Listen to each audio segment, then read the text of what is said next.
मोनिका और तुषार इन दोनों ने भागकर शादी कर ली। मोनिका मात्र 20 साल की थी और तुषार 25 साल का था। मोनिका अमीर घर से थी और तुषार मध्यवर्गीय था। मोनिका के घर वालों को इस रिश्ते से विरोध था। उसके पिता को मोनिका के लिए अमीर लड़का चाहिए था। वैसे भी मोनिका के पापा के मुताबिक उसकी शादी करने की उम्र भी नहीं थी। थोड़ी सी समझ आने पर वह तुषार को भूल जाएगी, ऐसा मोनिका के पिताजी को लगता था। तुषार के माता पिता को इस शादी से कोई दिक्कत नहीं थी। मोनिका की पढ़ाई पूरी हो और तुषार को भी अपने कैरियर पर अच्छे से ध्यान देना चाहिए, ऐसी उनकी इच्छा थी। बाद में वक्त आने पर वह मोनिका के माँ पापा से बात करेंगे, ऐसा उन्होंने तुषार को बोला था। एक बार मोनिका और तुषार को बाहर घूमते हुए मोनिका के भाई ने उन्हें देख लिया। मोनिका को ज़बरदस्ती घर लेकर गया। उसके घर एक तमाशा होने लगा। उन्होंने मोनिका का घर के बाहर जाना बंद करवा दिया। लास्ट में संधि देकर उन दोनों ने भागकर शादी कर ली थी।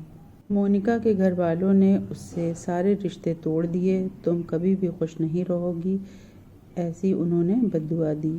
तुषार के घर वालों को उनका विरोध नहीं था, पर उन दोनों ने लिया हुआ निर्णय उनके माँ बाप को पसंद नहीं आया। हमें एक बार बताया तो होता, हम कोई ना कोई मदद कर सकते थे। हम मोनिका के घर वालों से इस बारे में बात करते, ऐसे तुषार को उन्होंने कहा। पर अब जो हुआ सो हुआ। उन्होंने मोनिका को बहू के रूप में स्वीकार कर लिया। मोनिका और तुषार को लेकर वह मोनिका के मायके में भी गए, पर मोनिका के पापा अड़े हुए थे। उनको मोनिका का चेहरा देखना भी पसंद नहीं था। पापा के खिलाफ जाने में माँ की हिम्मत नहीं हो रही थी। मोनिका के लिए अब मायका पूरी तरह से छूट गया था।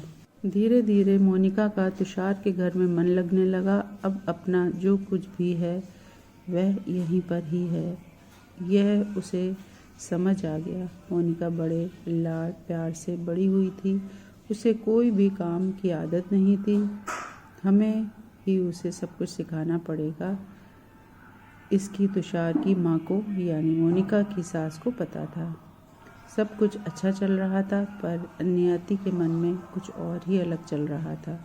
उनकी शादी को जैसे तैसे 1 साल ही हुआ था और एक एक्सीडेंट में तुषार दुनिया छोड़कर चला गया। सभी पर दुख का पहाड़ टूट पड़ा।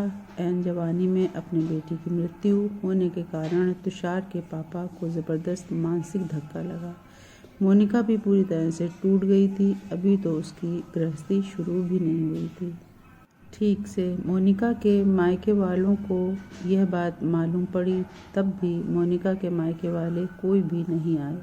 तुषार की माँ इन सब में धैर्य से बर्ताव कर रही थी। तुषार के अंतिम संस्कार का काम निपटाकर उन्होंने मोनिका को उसके मायके छोड़ आने का निर्णय लिया। मोनिका उसके मायके जाने के लिए तैयार नहीं थी। उन्होंने मोनिका को बहुत समझाने की कोशिश की। बेटी, तुम्हारे सामने पूरी ज़िंदगी पड़ी है, इसे बर्बाद मत करो। मैं बात करूंगी तुम्हारे माँ पापा से, ज़रूरत पड़ी तो मैं उनके पैर तक पकड़ लूँगी। उसे समझाकर वह उसे उसके मायके लेकर गए, पर वहाँ भी उन्हें निराशा ही मिली। उसके मायके वालों का गुस्सा मोनिका पर से कम नहीं हुआ था। तुषार की माँ ने बहुत मनाने के बाद भी उन्होंने मोनिका को माफ़ नहीं किया था। उसके पापा ने कहा, आपको यह बोझ लग रही होगी तो उसे कुएं में ढकेल दो। तुषार के माँ पापा मोनिका को वापस घर ले आए। मोनिका के वापस घर आने से घर में बाकी लोग थोड़े नाराज़ थे। अब मोनिका को कोई भी खुले मन से स्वीकार करने को तैयार नहीं था। कुलक्षणी, अपशकुनी, पोते को निगल गई मेरे, अब बेटे को भी निगल जाएगी है, ऐसा बोलकर तुषार की दादी मतलब मोनिका की दादी सास उसे ताने दे रही थी। उस वक्त तुषार के पापा की तबीयत बहुत ख़राब हो रही थी। यह सब मोनिका को सहन नहीं हो रहा था। उसने ठान लिया कि यहाँ से दूर निकल जाना चाहिए। रात को सबके सो जाने के बाद वह निकलने वाली थी, तभी उसकी सास जो जग रही थी, उन्होंने मोनिका को रोका। कहाँ जा रही हो ऐसे? पूछा। माँ, मुझे जाने दीजिए, मैं अपशकुनी हूँ, मेरी ही वजह से ये सब हुआ है। मैं तुषार की ज़िंदगी में आती नहीं तो हमारी शादी नहीं हुई होती तो आज वह ज़िंदा होता। पापा की भी यह अवस्था नहीं होती। मुझे जाने दीजिए, मैं यहाँ नहीं रह सकती। वक्त आने पर आत्महत्या कर ले। अब मैं यहाँ नहीं रहूँगी। सच में मेरे यहाँ आने से इस घर की सारी खुशियाँ चली गईं। मुझे कोई अधिकार नहीं है यहाँ रहने का। मोनिका रोते रोते सब बोल रही थी। उसके सास ने उसे पहले शांत किया। मोनिका, तुम दोनों मिले नहीं होते तो तुम्हारी शादी हुई नहीं होती तो उस दिन उस ट्रक ड्राइवर ने नशे में गाड़ी नहीं चलाई होती तो रास्ते पर लोगों ने तुषार को वक्त पर हॉस्पिटल ले गए होते तो बहुत तो है बेटा। और अब वक्त निकल गया है इन सब बातों का विचार करने का। तुषार तो मेरा बेटा था। मेरी क्या अवस्था हुई होगी इन सब में। एक बार तो विचार किया क्या तुमने?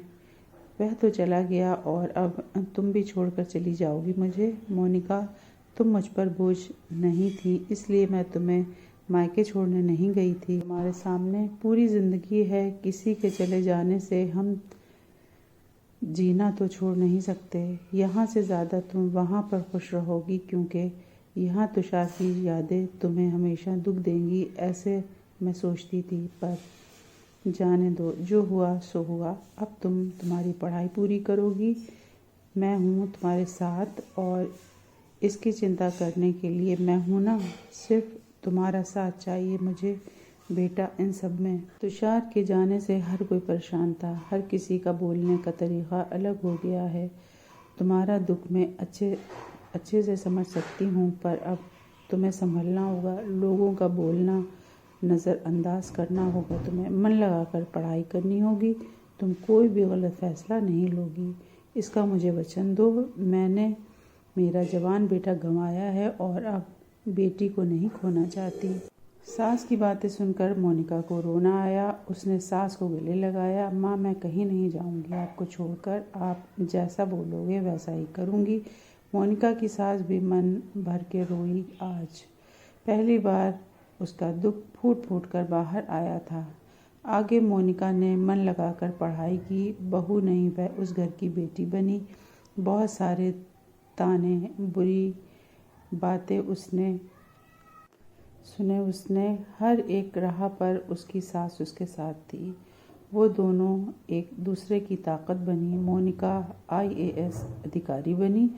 अब उसे दोष देने वालों का मुंह बंद हो गया था। मोनिका के मायके वालों को भी ये खबर पता चली। उसके पिता के सिवाय मायके के सभी लोग उसे पूछने लगे थे।